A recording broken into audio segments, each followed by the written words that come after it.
નમસ્કાર વિદ્યાર્થી મિત્રો આજે આપણે આ વિડીયોની અંદર ધોરણ 6 વિષય ઇંગ્લિશની જે સ્વાધ્યાયન પોથી છે એમનો પહેલો યુનિટ હેલ્થ ઇઝ વેલ્થની વાત કરવાના છીએ। તો મિત્રો અહીંયા એ છે એ કપાઈ ગયેલો છે। સ્વાધ્યાયન પોથી ધોરણ 6 વિષય ઇંગ્લિશ યુનિટ નંબર પહેલો હેલ્થ ઇઝ વેલ્થ। તો મિત્રો આ રીતનું આપણા યુનિટનું સંપૂર્ણ સોલ્યુશન છે।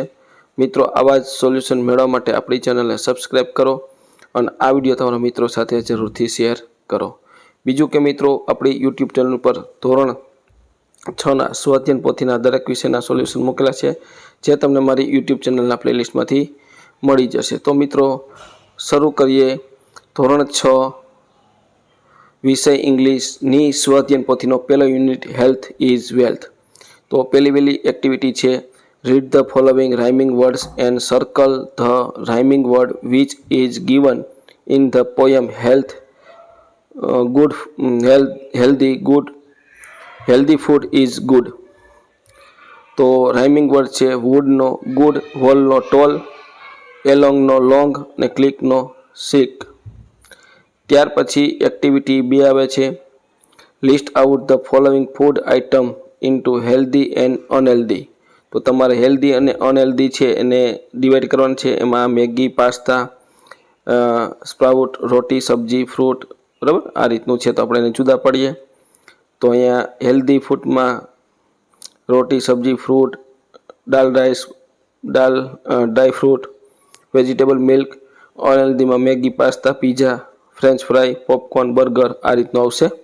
આ રીતના તમે એને જુદા પાડી શકો છો। ત્યાર પછી એક્ટિવિટી બીજી આવે છે read the story from junk to joy and say who એમ આઈ। તો તમારે કહેવાનું છે એમાં આ રીતનું આવશે પહેલું આઈ મેક મસલ સ્ટ્રોંગ, તો એ બીન્સ જેને આપણે સોયાબીન કહીએ છીએ। બીજું આઈ હેવ એ વિટામિન એ, તો એ ગાજર, કેરેટ। ત્યાર પછી I give lots of energy, તો સ્પિંચ। ત્યાર પછી I have a vitamin C, તો orange. I have a fibre, તો એપલ્સ। તો આ રીતનું તમે લખી શકો છો। ત્યાર પછી activity 3 find the rhyming word from the poem vegetable and fruits. તો આ રીતના તમારે રાઇમિંગ વર્ડ્સ લખવાના છે। બ્રાઇટ તો ડિલાઇટ, માઇટ તો નાઇટ, ટ્રીટ તો નીટ, સ્વીટ તો બીટ। આ રીતના તમે રાઇમિંગ વર્ડ્સ લખી શકો છો। ત્યાર પછી બીજું આવે છે B answer the following question from the poem vegetable and fruits. તો પ્રશ્નના જવાબ લખવાના છે। તો આ રીતનું છે પહેલું how is the garden is green and bright. પછી are fruit and vegetable healthy food, તો એનો જવાબ આ રીતનો થશે yes fruits and vegetable are healthy foods. ત્યાર પછી ત્રીજો છે વોટ ઇઝ સમર ટ્રીટ, તો summer treat is mango juicy. ત્યાર પછી ચોથો છે what are the qualities of tomato, તો tomatoes are red, round and small. ત્યાર પછી પાંચમું છે which are the naturals gift for everyone, તો food and vegetable are nature's gift for everyone. ત્યાર પછી એક્ટિવિટી 4 આવે છે read the passage and answer the question. તો અહીંયા તમારે ફકરો વાંચી અને પ્રશ્નના જવાબ લખવાના છે। એમાં પહેલો પ્રશ્ન છે who goes to a doctor, તો Peter goes to doctor. What is wrong with Peter, Peter has severe stomach ache, તો એને પેટનો દુખાવો જેને કહેવાય છે। ત્યાર પછી ત્રીજું આવે છે how many sandwich had Peter eaten, તો Peter had eaten 3 sandwich, THREE, અહીંયા સ્પેલિંગ મિસ્ટેક છે। ત્યાર પછી ચોથું રાઇટનું વિરુદ્ધાર્થી શબ્દ વ્રોંગનું રાઇટ। ત્યાર પછી બી આપ્યું છે read the passage and fill the blanks, ફકરો વાંચીને ખાલી જગ્યા પૂરવાની છે। એમાં આ રીતની ખાલી જગ્યાઓ છે। પહેલી ખાલી જગ્યામાં બ્રેક બટર, બીજી ખાલી જગ્યામાં ક્વિકલી ગોઝ આઉટ, ત્રીજી ખાલી જગ્યામાં એમ્પ્ટી, ચોથી ખાલી જગ્યામાં આફ્ટર અને પાંચમી ખાલી જગ્યામાં બેલી ટમી। તો આ રીતની ખાલી જગ્યા તમારે પૂરવાની થશે। ત્યાર પછી સીએ પૂછે make A new word from the given words. આપેલો શબ્દને આધારે તમારે નવા શબ્દ બનાવવા છે। તો સ્નેકમાંથી નેક, આસ ને એન, બ્રેડમાંથી રીડ, ડિયર ને રેડ, સેન્ડવિચમાં એન્ડ, વિચ ને વાઇડ, સ્ટમકમાં મેચ, કેટ ને હોટ, પછી નેચરમાં ઈટ, ટ્રુ ને રન, એનીથિંગમાં થિંગ, આન્ટ ને થીન। તો આ રીતના શબ્દ બનશે।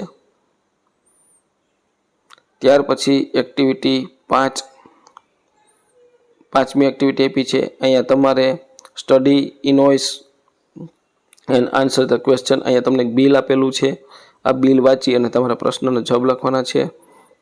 તો આ રીતને કંઈ પૂછે। ત્યાર પછી આપણે જે વસ્તુ લીધી છે એ આઈટમ છે આ રીતની। ત્યાર પછી એમનું એમાઉન્ટ છે। હવે એમના આધારે પ્રશ્ન જવાબ આપ્યો છે। What is the total cost of pencil? The total cost of pencil is 100 rupees. બીજું, how much is price of 10 books? The price of 10 notebooks is 200 rupees. ત્રીજું, what is name of store? The name of store is Pragya stationery store. ત્યાર પછી ચોથું, how much is GST amount? The GST amount is 47 rupees. ત્યાર પછી how many glue stick are there? There are 5 glue stick. What is total amount with GST writing words? The total amount with GST is 642 rupees. Vote is the total amount without GST writing words? The total amount without GST is 595 rupees. Activity 6. Read the passage and answer the question. ફકરો વાંચીને પ્રશ્ન જવાબ લખવાના છે। ત્યાર પછી where did Dhairya go with his mother? Dhairya went to the park with his mother. બીજું છે what did Dhairya see under the tree? Dhairya saw a little brown puppy sitting under a tree. How did the puppy look? The puppy looked scratched and hungry. What did Dhairya give the puppy? Dhairya gave some water to puppy. Who came to get the puppy? A boy came to get the puppy. How did Dhairya feel at the end? Dhairya felt happy at the end. Activity 7 આવે છે, પ્રવૃત્તિ 7. Study the picture and write the paragraph about it using the words given in the brackets. તો કોર્સમાં પેલા શબ્દનો ઉપયોગ કરીને તમારે ફકરો લખવાનો છે. ક્લાસરૂમ, બુક્સ, વ્હાઇટ બોર્ડ એ રીતનું બધું છે. તો જોઈએ ફકરો. આ ક્લાસરૂમ છે, એમના આધારે તમારે ચિત્ર જોઈને પણ તમે ફકરો લખી શકો. ઉપરના શબ્દનો ઉપયોગ કરી ચિત્ર જોઈને ફકરો લખવાનો છે. આ રીતનું તમારે જોઈ લેવાનું. શરૂ કરીએ ફકરો. This is the picture of classroom. There are books in the picture. There is a white board in the picture. There are charts in the picture. There are student in the picture. There are plants in the picture. There is a window in the picture. There are trees outside classroom. There are writing desk in the picture. ત્યાર પછી આગળ જોઈએ તો એ આવે છે observe the picture and trick correct answer make sentence with the help of given example. તો અહીંયા મિત્રો ચિત્ર જોઈ અને તમારે કહેવાનું છે. તો પહેલાં ચિત્રમાં બિહાઇન્ડ આવશે ખાલી જગ્યામાં. બીજું ચિત્ર જોઈને તમારે ખાલી જગ્યામાં અંડર લખવાનું છે. ત્રીજું ચિત્ર છે એનો જવાબ ઓન થશે. ચોથું ચિત્ર છે એનો જવાબ ઇન ફ્રન્ટ ઓફ થાય ખાલી જગ્યામાં લખવાનું છે. પાંચમા ચિત્ર જોઈને તમારે ખાલી જગ્યામાં ઇન લખવાનું છે. અને છઠ્ઠું ચિત્ર જોઈને તમારે ખાલી જગ્યામાં બી સાઈડ લખવાનું છે. ત્યાર પછી ફિલ ઇન ધ બ્લેન્ક, ખાલી જગ્યા પૂરો. The boat is in the river. Movie is planned on Sunday. Foram is sitting under a tree in the hot sun. Rama is sitting between Neha and Sneha. Mahesh is sitting behind the tree. તો આ રીતની તમારે ખાલી જગ્યા પૂરવાની થશે. ત્યાર પછી એક્ટિવિટી 9 આવે છે, fill in the blank as given in the example. Example આપ્યા છે એના આધારે તમારે ખાલી જગ્યા પૂરવાની છે. ધ સન ઇઝ શાઇનિંગ, તો એમાં પહેલી ખાલી જગ્યામાં શાઇનિંગ આવશે, બીજી ખાલી જગ્યામાં આર બિલ્ડિંગ આવશે, ત્રીજી ખાલી જગ્યામાં કલેક્ટિંગ આવશે, ચોથી ખાલી જગ્યામાં આર આવશે, આર સ્વિમિંગ આવશે, અને પાંચમી ખાલી જગ્યામાં આર પ્લેઇંગ. તો આ રીતની મિત્રો તમારે ખાલી જગ્યા પૂરવાની થશે. ત્યાર પછીની ખાલી જગ્યામાં આર વોચિંગ આવશે, આર સન બાથિંગ આવશે અને રિલેક્સિંગ આવશે. તો is shining, are building, collecting, are swimming, are playing, are watching, are sunbathing અને રિલેક્સિંગ. તો આ રીતની ખાલી જગ્યા થશે. ત્યાર પછી ચૂઝ ધ કરેક્ટ વર્ડ, સાચો શબ્દ રાખવાનો, ખોટો ચેકી નાખવાનો છે. તો પહેલામાં ઇઝ હેલ્પિંગ આવશે, બીજામાં ઇઝ સ્ટડિંગ, ત્રીજામાં આર હેવિંગ, ચોથામાં આર સ્પીકિંગ, પાંચમામાં એમ મેકિંગ. તો આ રીતના થશે. ત્યાર પછી solve puzzle with help given clubs and make sentence. તો અહીંયા તમને શબ્દ પછી ગોતવાના છે કોરડામાંથી. Soap, towel, wash, habit, neat, બરાબર, comb, clean, healthy, shampoo, toothbrush, bath, hair wash. તો અહીંયા આપણે આ રીતના શબ્દ ગોતશું. તો જો આ સોપ છે, પછી આ ટુવેલ છે, બરાબર, નીટ છે, શેમ્પૂ છે, હેબિટ છે. તો આ રીતના મિત્રો તમારે બાથ છે, વોશ, કોમ્બ, બ્રશ. તો આ રીતના તમારે લખતા જવાના છે. ફરીથી પહેલેથી જોઈ લઈએ. જોઈએ આ રીતનું.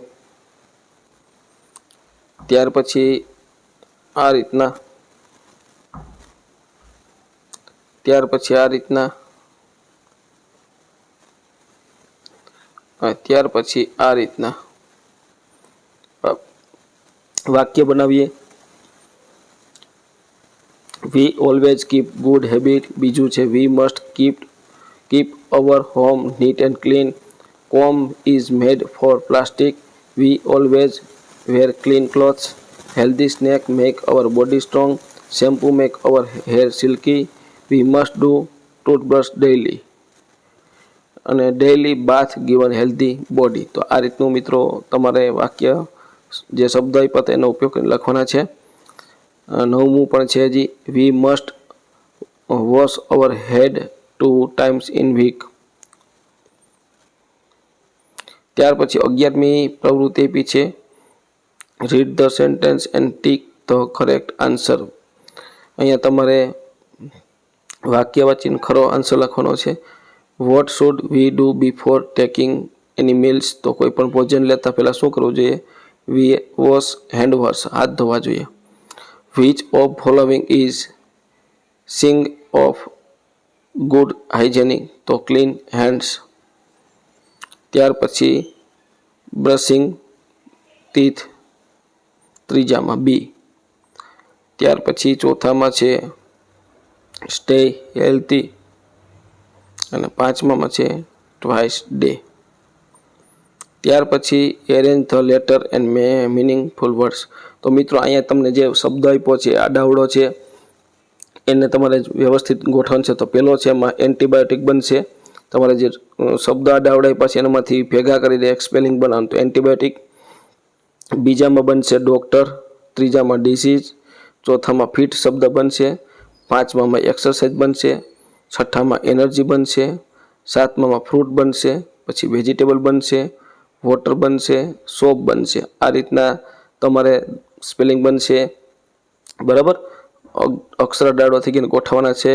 મેં સીધા જવાબ લખેલા છે, antibiotic, doctor, disease, fit, exercise, energy, fruit, vegetable, water, soap. ત્યાર પછી એક્ટિવિટી 12 આવે છે, read the following sentence and tick the healthy habit your follow. તો આમાંથી જે આપણે સારી ટેવ હોય એ લખવાની છે, બરાબર. તો અહીંયા I take bath daily two remain clean. તો આ સારી ટેવ કહેવાય. બાકીનામાં તમારે ક્યાંય કરવાનું નથી, બરાબર. આઈ ઈટ પીઝા, તો પીઝા ખાવા એ સારી ટેવ નથી. બીજા છે એ સારી ટેવ છે. ત્રીજું, I wear the same cloth for many day. તો એક સરખા કપડાં હું રોજ પહેરું છું, એ પણ સારી ટેવ નહીં. ત્યાર પછી આગળ જોઈએ.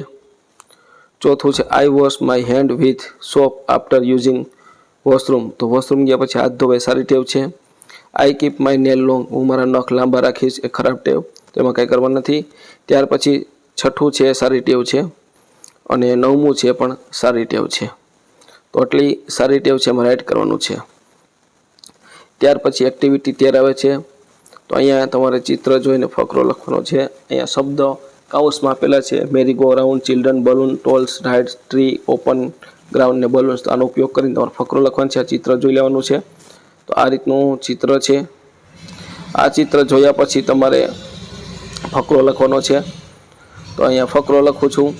This is picture of fair. There is merry go round in the picture. Some balloons man are selling balloons in the picture. There are many stalls in the picture. There are many rides in the picture. The fair is the open ground. તો મિત્રો આ તો આપણું ધોરણ 6 વિષય ઇંગ્લિશની સ્વાધ્યાય પોથીના પહેલા યુનિટનું સંપૂર્ણ સોલ્યુશન જોયું. સ્વાધ્યાય પોથીના પહેલા યુનિટનું સંપૂર્ણ સોલ્યુશન જોયું. મિત્રો આવા જ સ્વાધ્યાય પોથીના યુનિટના સોલ્યુશન મેળવવા માટે આપણી ચેનલને સબસ્ક્રાઈબ કરો અને આ વિડીયો તમારા મિત્રો સાથે જરૂરથી શેર કરો.